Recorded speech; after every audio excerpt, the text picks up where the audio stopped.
राजनीति में असली कहानी तब शुरू होती है जब नेता मंच से उतरता है और बिहार में अब वही पल आ चुका है।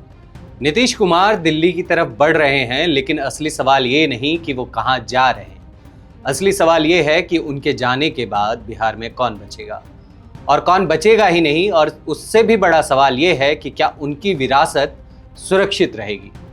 नमस्कार, मेरा नाम विनीत कुमार और आप देख रहे हैं द हिंदी टॉक। नीतीश कुमार का राज्यसभा जाना सिर्फ एक पद परिवर्तन नहीं है, इसे बिहार की सक्रिय राजनीति से एक सम्मानजनक विदाई के तौर पर देखा जा रहा है। लेकिन राजनीति में कोई भी विदाई खाली नहीं होती, वो अपने पीछे एक बड़ा पावर वैक्यूम छोड़ती है।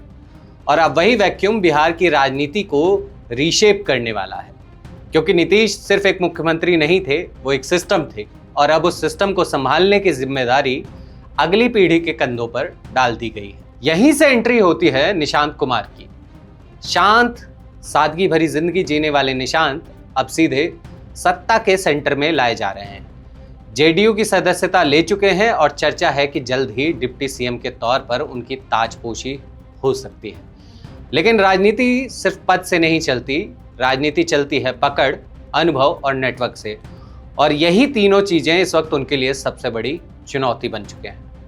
इसीलिए जेडीयू ने सिर्फ चेहरा लॉन्च नहीं किया, बल्कि उसके पीछे पूरी टीम निशांत तैयार की है। करीब 7 युवा नेताओं की एक कोर टीम बनाई गई, जिसमें रुहेल रंजन, शुभानंद मुकेश, दिनेश कुमार सिंह, कोमल सिंह, चेतन आनंद जैसे नाम।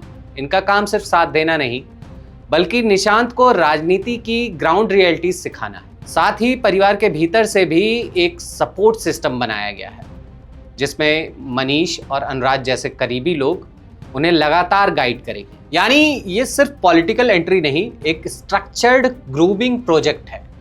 लेकिन सवाल ये है, क्या ग्रूमिंग से लीडरशिप बनती है? क्योंकि सामने जो चुनौती है वो आसान नहीं है। तेजस्वी यादव पहले से एक स्थापित नेता है, चिराग पासवान युवा राजनीति का आक्रामक चेहरा बन चुके हैं, और ऊपर से एनडीए की राजनीति, जहां हर कदम पर पावर नेगोशिएशन होता है।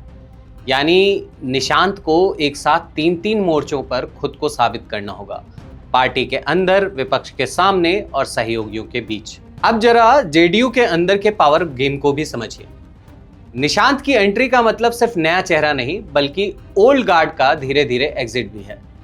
2005 से लेकर अब तक जो नेता हर सरकार का हिस्सा रहे, उनकी भूमिका बदल सकती है। खुद विजेंद्र यादव जैसे दिग्गज संकेत दे चुके हैं कि अगर नीतीश सक्रिय राजनीति में नहीं रहेंगे तो वो भी मंत्री पद से दूर रहना पसंद करेंगे। यानी जो कभी सत्ता के सेंटर में थे, वो अब खुद पीछे हटने को तैयार हैं। इसी के साथ एक और बड़ा बदलाव, नई कैबिनेट। चर्चा है कि जेडीयू कोटे से करीब 15 मंत्री बनने की चर्चा है। चर्चा है कि नए सीएम का चयन होते ही जेडीयू कोटे से कई 15 मंत्री बनाए जाएंगे, जिसमें युवाओं को ज्यादा जगह मिल सकती है। यानी किचन कैबिनेट कमजोर हो सकती है और टीम निशांत को असली ताकत मिल सकती है। लेकिन यहीं से असली टकराव भी शुरू होगा, पुराने बनाम नए का। एक तरफ है ललन सिंह, अशोक चौधरी, विजय चौधरी जैसे अनुभवी खिलाड़ी, जिनके पास सिस्टम की समझ है, नेटवर्क है और ग्राउंड कंट्रोल है। दूसरी तरफ है टीम निशांत, जो नई ऊर्जा लाती है, लेकिन एक्सपीरियंस अभी बिल्ड होना बाकी है। ऐसे में पार्टी के अंदर पावर रीडिस्ट्रीब्यूशन होगा और यही आने वाले समय की सबसे बड़ी कहानी बनेगी। अब बात करते हैं 3 अहम किरदारों की, ललन सिंह, संजय झा और विजय चौधरी। ललन सिंह, जिनकी राजनीति एडॉप्टेबिलिटी पर टिकी है, वो हर परिस्थिति में खुद को ढाल सकते हैं, इसलिए उनका गेम खत्म मान लेना जल्दबाजी होगी। संजय झा की बात करें तो जो वो सामने कम, लेकिन सिस्टम के भीतर ज्यादा मजबूत हैं। अगर निशांत मॉडल लागू होता है तो वो बैक स्टेज स्ट्रैटेजिस्ट बन सकते हैं। और विजय चौधरी सबसे स्थिर चेहरा, वो सिस्टम के स्टेबलाइजर हैं। सरकार बदले, चेहरे बदले, लेकिन सिस्टम को स्टेडी रखने के लिए ऐसे नेता की जरूरत हमेशा रहती है। इसलिए ये कहना गलत नहीं होगा, चेहरे बदलेंगे लेकिन विजय चौधरी का असर बना रहेगा। अब पूरे खेल को एक लाइन में समझिए। नीतीश कुमार ने सिर्फ कुर्सी नहीं छोड़ी, उन्होंने एक पॉलिटिकल एक्सपेरिमेंट शुरू किया है।